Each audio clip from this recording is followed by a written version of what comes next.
Well, good evening, everyone. My name is Marianne Gouveia, and I'm the founder of Eric's House. Eric's House provides integrative grief care for people who have suddenly lost someone they love, and we specialize in suicide and substance-related losses. And I'm here tonight with Dr. Kathleen Benjamin Rickard.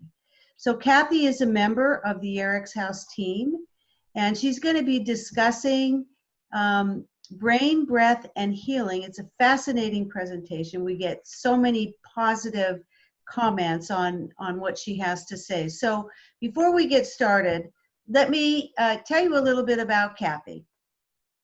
She's a nationally certified family nurse practitioner with 23 years as a nurse practitioner and 35 years as a registered nurse. She has developed and presented a number of workshops across the country to address important topics in health and wellness. With an allopathic or mainstream medicine always in mind, she continues to learn how other modalities could weave into the picture for total health and healing. Now, a few other things about Kathy. She's an expert in hormone replacement therapy and functional nutrition. She has an ongoing study related to the chakra systems and energetic flows as it relates to disease. She's a certified Kundalini yoga teacher. She is a master Reiki practitioner, and she's a life coach to help train and motivate you through your healing journey. So Kathy, thank you so much for joining us tonight. Thank you very much. Thank you. All right, so I'll turn it over to you. If you want to go ahead and cue up your presentation, that would be great. Okay, so again, welcome everybody. This presentation has a lot of technicalities to it. Don't worry about it. We'll just kind of float through. The point of this presentation is to understand within the brain. This is about the brain series. So this one is about grief and loss, and the brain and tools for self-care. And we find that that's a very important topic because for many, many reasons, including some of what we're going through today. I'm going to put this on a different mode. Hang on just one second. I'm trying to put it on the next mode. So hang on just a second.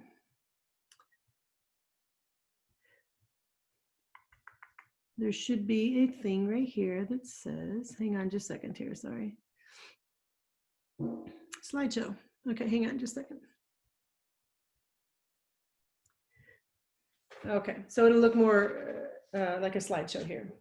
So the definition of grief, there's lots of ways to think about it. You know what it feels like to be in grief, but really there's a lot of research on it. It's a strong and sometimes overwhelming, usually overwhelming emotion actually, in response to a sudden or severe life event. This affects the brain, the body, and the spirit. It is an overwhelming to the whole self.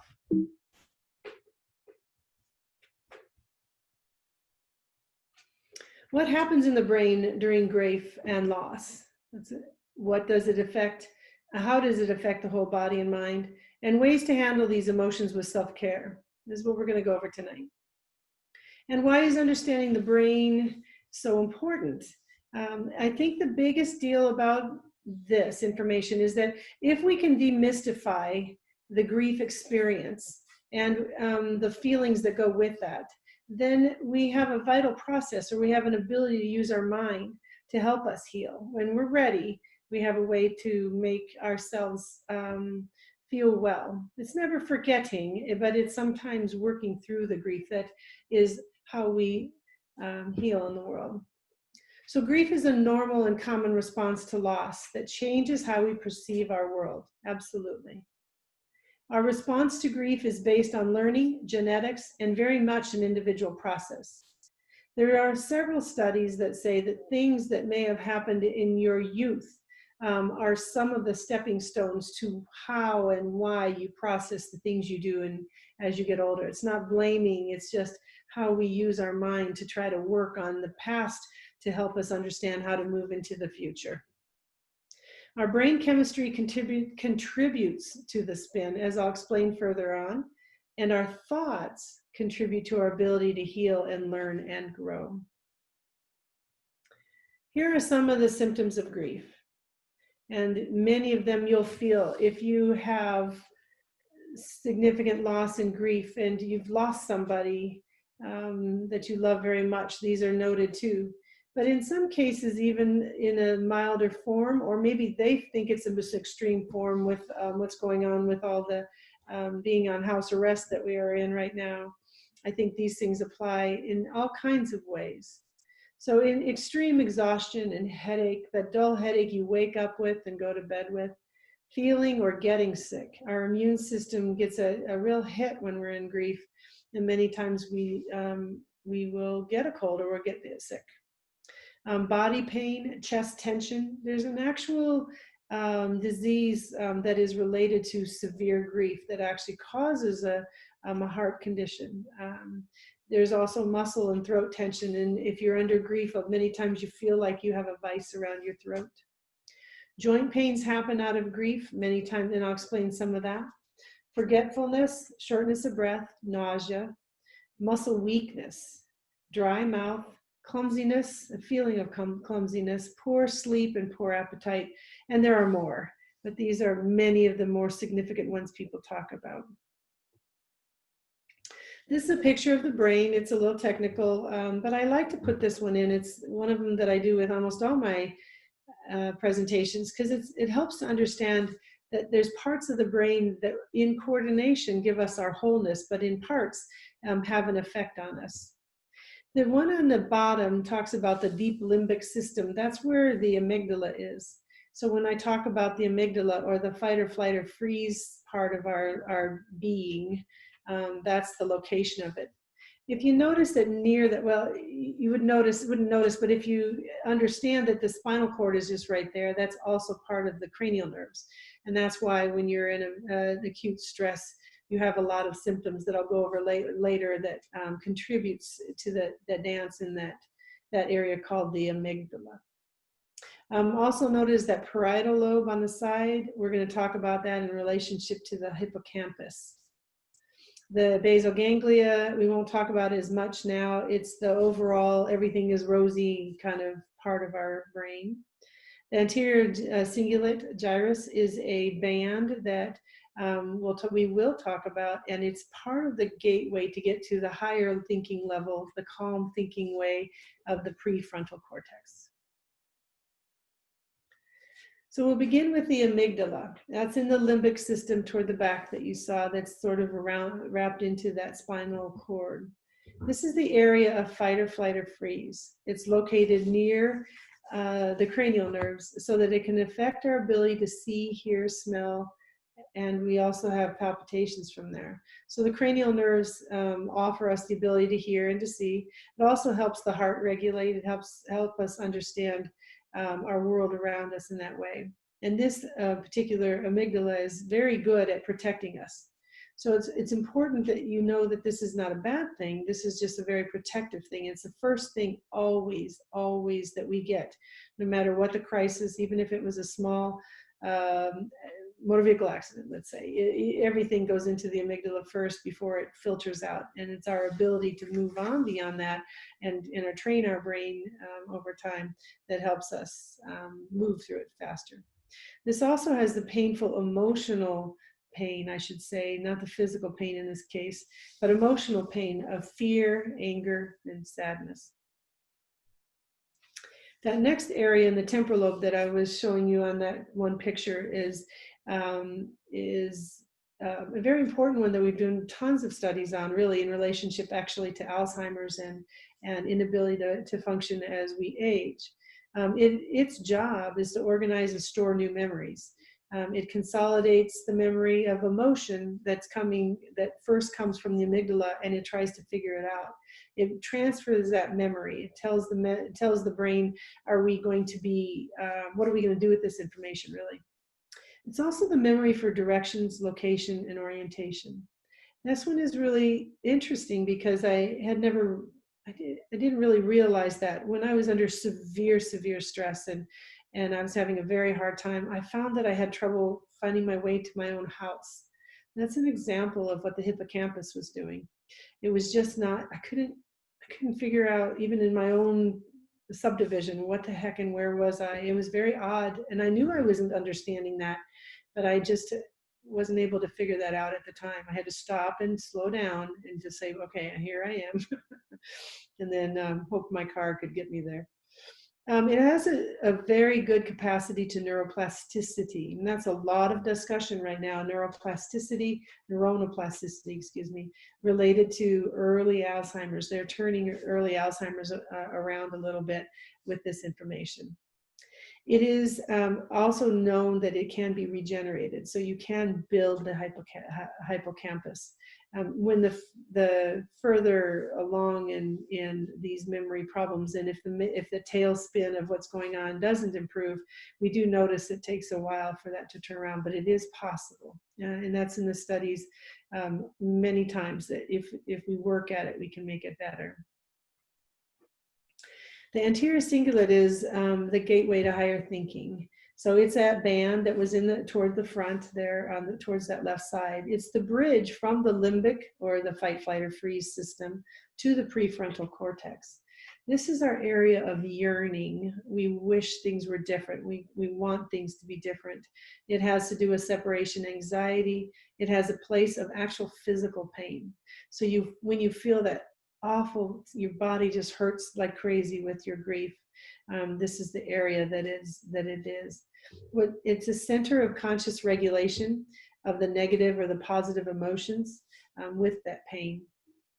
It enhanced healing through this. The anterior cingulate can be help you heal, actually, as a gateway through breathing, meditation, prayer, sound, music, play, singing, dancing, fun, things like that. If we can have our body do it, our anterior cingulate can appreciate it and help us to heal. The prefrontal cortex is in the front of the brain, in the front. It has to do with just the higher level thinking, really, planning for big deals, coordinating, multitasking, things like that. Decision making, higher level decision making, not like, let's get out of the way of the car right now, but let's say if I go this way, if I do this and that, I'll avoid all that kind of problems in the future. It has a lot to do with impulse control. Can I just calmly help myself get through this step and make decisions to keep my body going forward? And this is found in the prefrontal cortex. It is contemplative. You think about things more in a more objective way than having a tail spin so much. It's actually available to you in that way. It's the seat of intuition, they call it, meaning that if you can quiet your mind, you can actually get some incredible insight in there. It's also the place of empathy, and it is called the just is place. So now we're going to move from the physiology, or the anatomy, really, of what's going on there, to some physiology. This is the chemical hormonal changes in grief. I'll go through it really quickly because it's not as much important, the details of it, as it is that how your brain works. It's really important to see it. The corticotropin releasing factor, it's called CRF, triggers the fear and related to behaviors. It gets us going. So we get information from the amygdala, and off comes a hormone from the hypothalamus, and this is that hormone. And it's a chemical that says, do something, go, do something. That stimulates the adrenocorticotropic hormone, ACTH, from the pituitary. So now the hypothalamus has a communication with pituitary in relationship to this grief, to this stress, to this loss. It stimulates this hormone from the pituitary. Pituitary has a little conversation with the adrenal gland, which is right off of your kidneys. And that releases glucocorticoid, that's cortisol.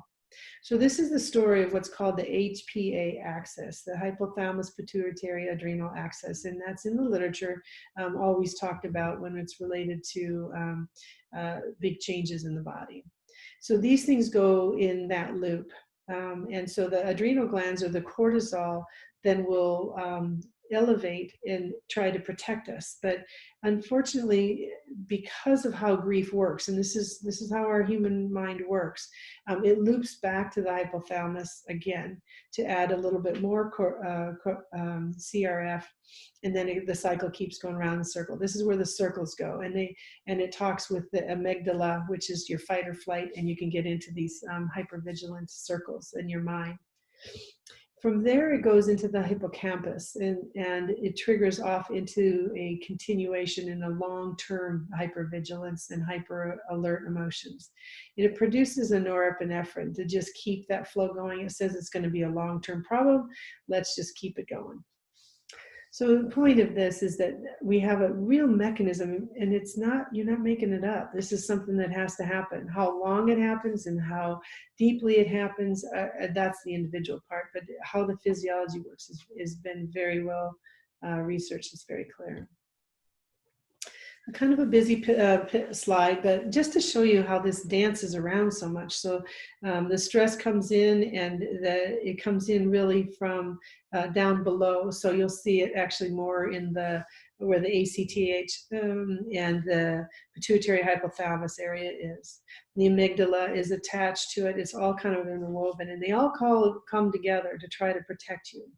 Then you get a change in your heart rate, and you go, oh gosh, I'm really in trouble now. And then everything kind of cycles around again. The cortisol comes in from and adds to it.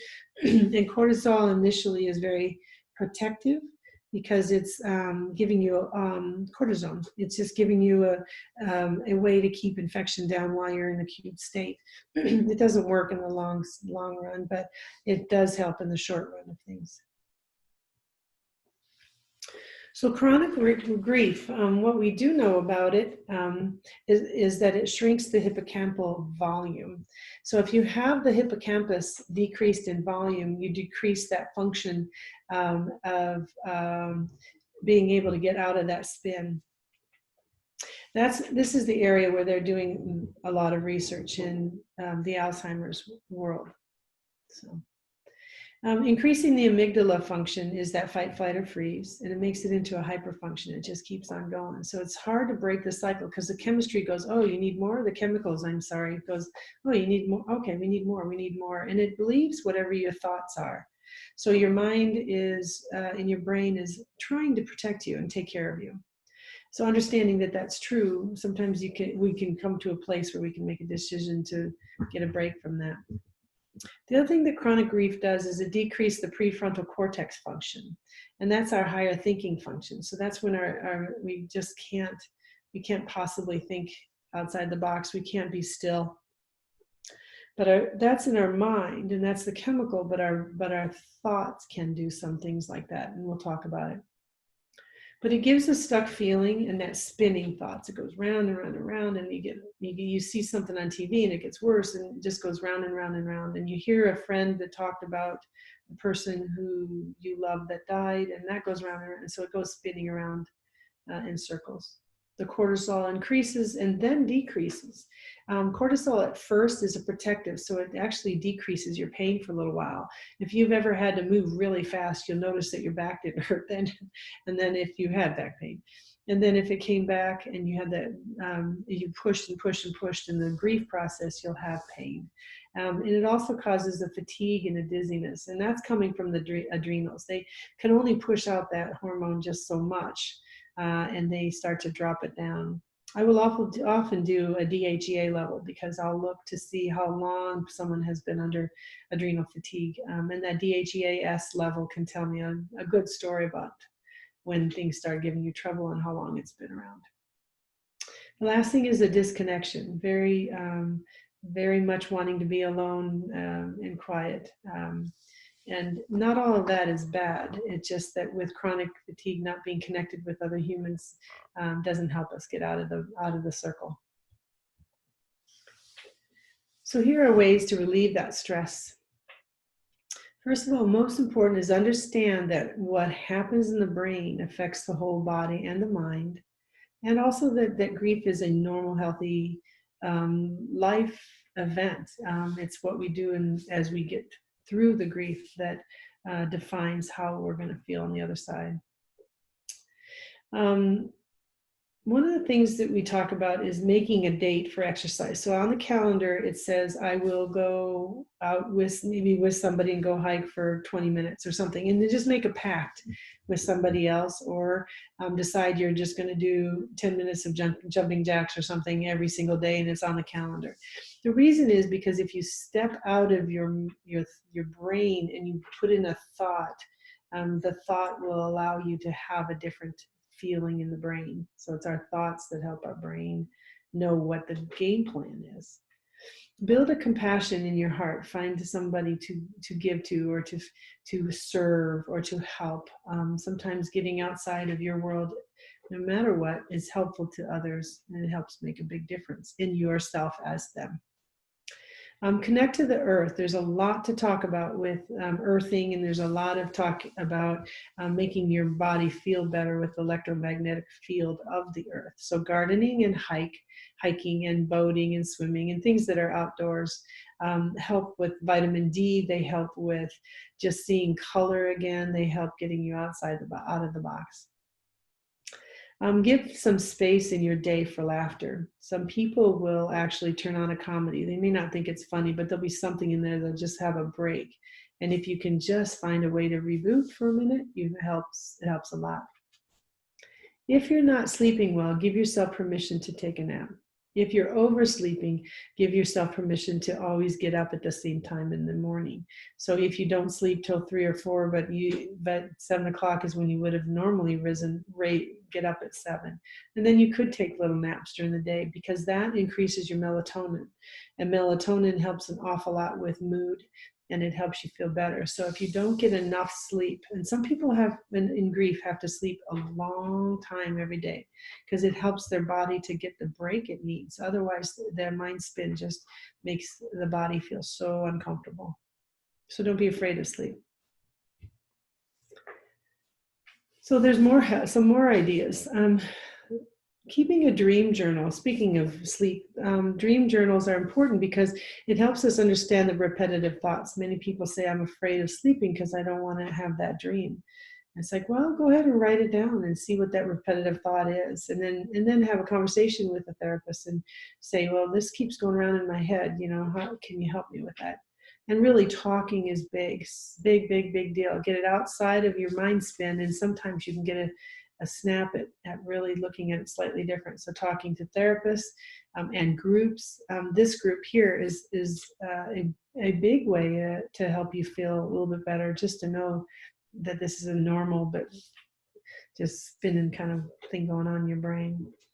That helps to break the spin cycle. All those things do. Change your relationship with your thoughts. This one is tricky because there's a lot of attachment and a lot of you want to hold on. You have that yearning to hold on to what happened.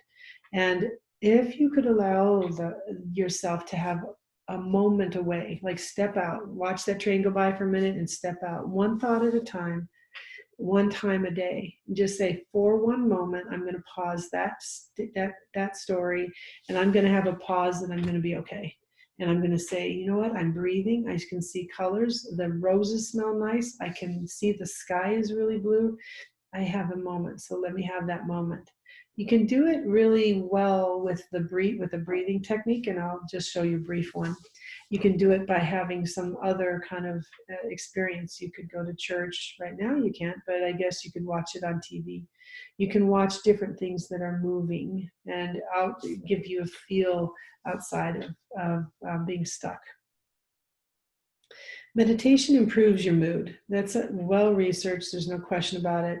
I put meditation and prayer as almost interchangeable. In truth, meditation is a receiving and prayer is a putting out. So put out your prayer to the highest good, and then have a meditation on that prayer and just watch and see what happens. Just the breath and slowing down.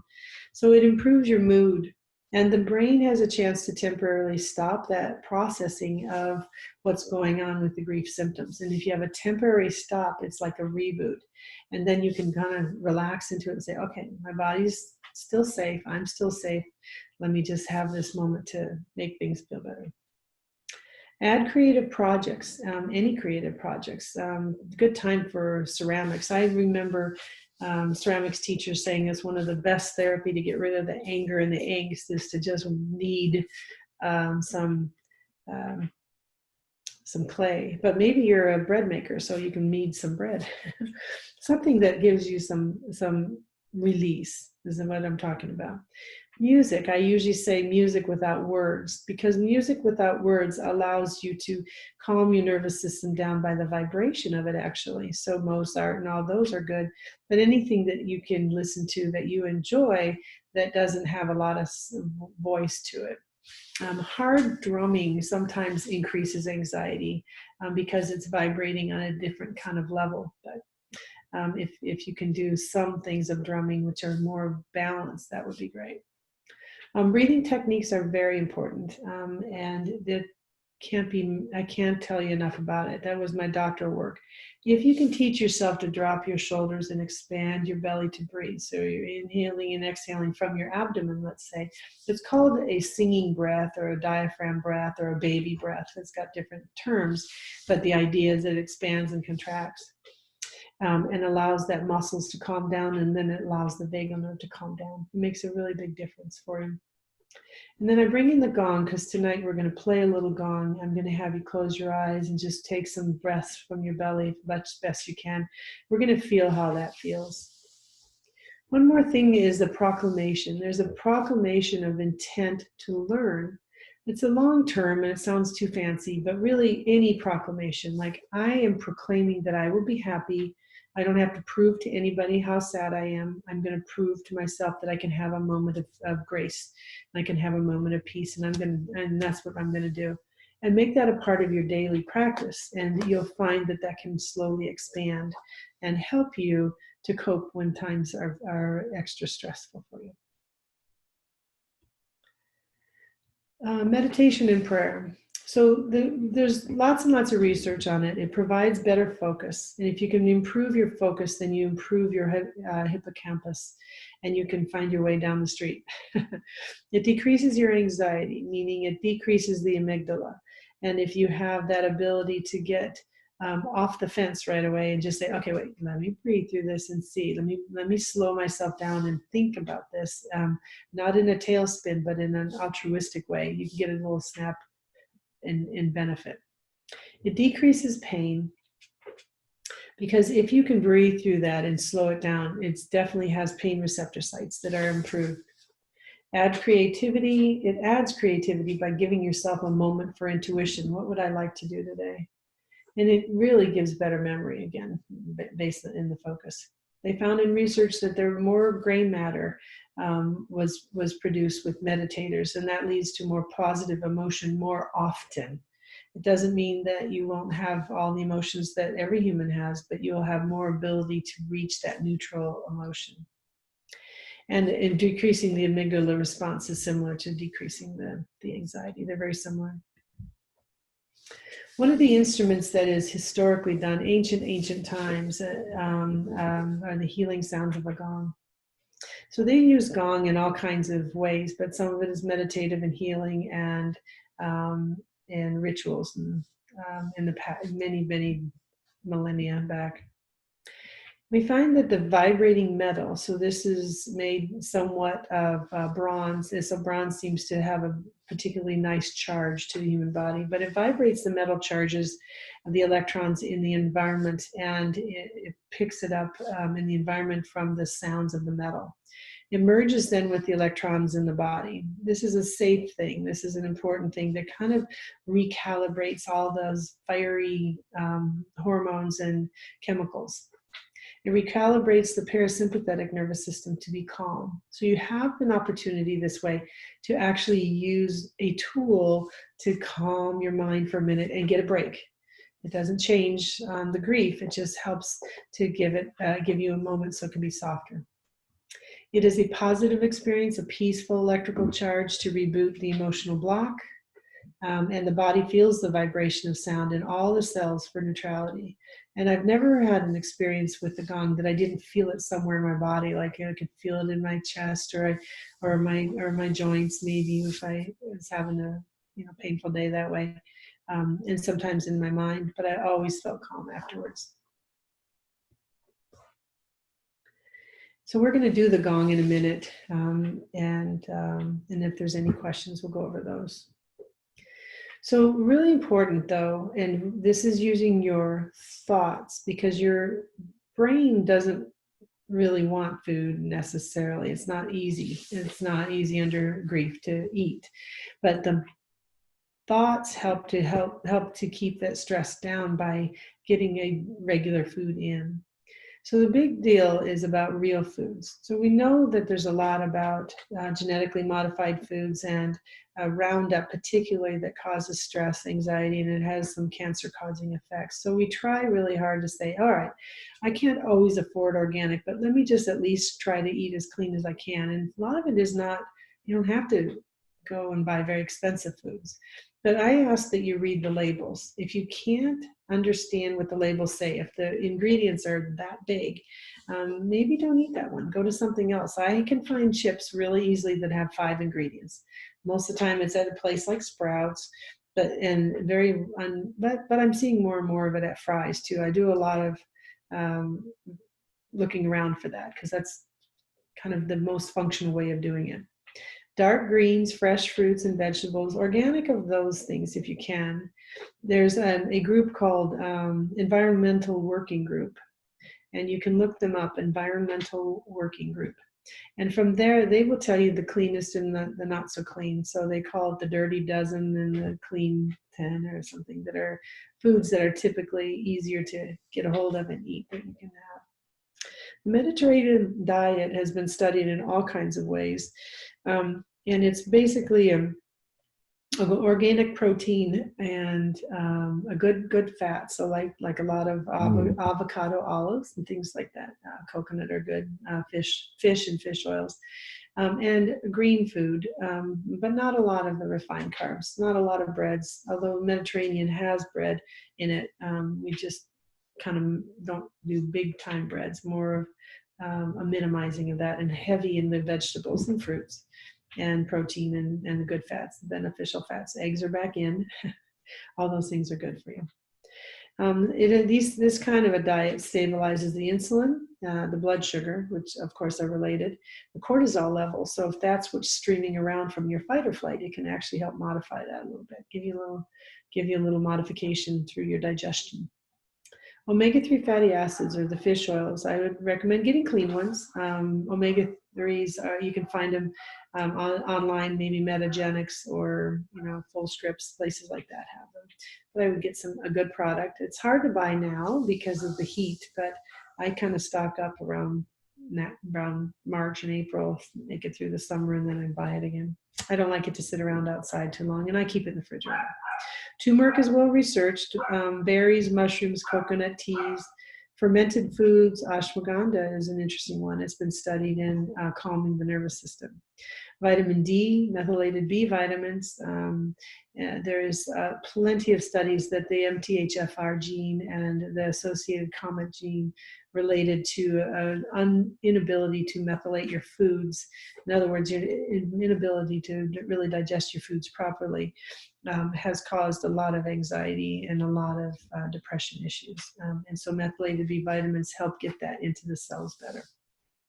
Your gut microbiota is huge. Gut-brain health is a big deal. That which is healing in the gut also talks to the brain through neurotransmitters like serotonin and dopamine. So those things are probiotics, and you can get those in capsule form. They don't have to be too fancy. I always say switch them up, get one package and then get another. Fermented foods and kombucha. Those are just examples. So that's the end of the slide presentation part. What I'm going to do is play the gong for you. But I want you just to have a nice deep breath and sit tall with that. If you're in a place where you can lay down, you're welcome to do that. I'm going to be playing softly because this room may resonate very loudly. But I'm going to play for until the gong says to stop, actually. So we'll play for a little bit, and then if there's any questions or if you have any concerns. But what I ask for you to do is try to breathe in through the nose and out through the nose. leaving your shoulders alone. Breathe in through the nose and out through the nose. And while you're listening to the gong, feel your body. Listen to your ears. Do you hear birds? Do you hear churches? What do you hear? What do you know? And feel your body and tell yourself, really, where is that feeling? Where am I feeling this right now? It's a good cue to help you understand that you're soundly working the body. Then you can take a deep breath into that body part that you felt from the gong, and you can feel yourself heal a little layering of feeling from that. So I'll turn my little camera over to the gong, and we'll start. So if you can lay down, do so. If you would rather be sitting, do so. Eyes are closed is usually nice, because then you are allowing your body to just absorb all the sensations. And we'll begin.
Take a deep, deep, deep breath in through your nose. Fill your whole body and every cell with the rejuvenated strength of the gong sound. And then exhale, let it go. Fill up your lungs one more time, nice and full. Feel where it resonates around your body. Feel what part of your body got a bath.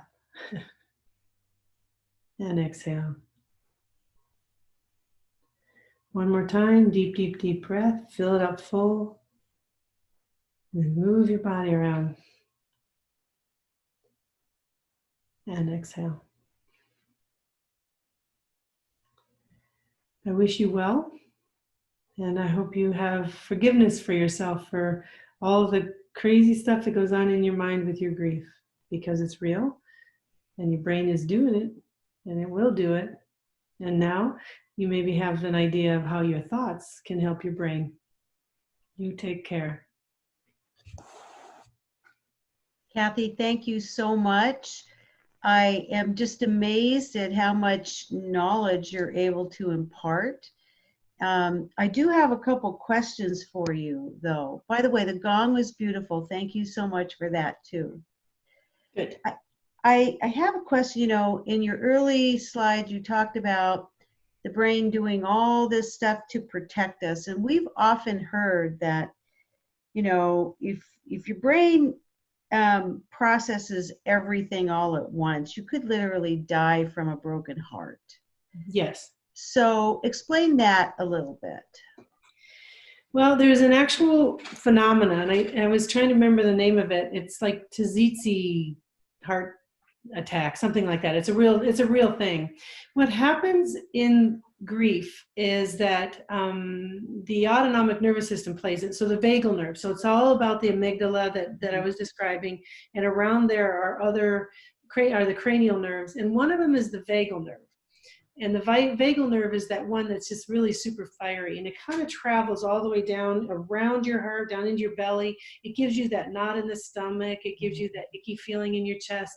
And you really have, it is a real extreme case, but it is absolutely documented well that you can just get so much tension from that vagal nerve, Okay. especially with people that live in a little bit of stress as a baseline. Their vagal nerve is just like ready to go.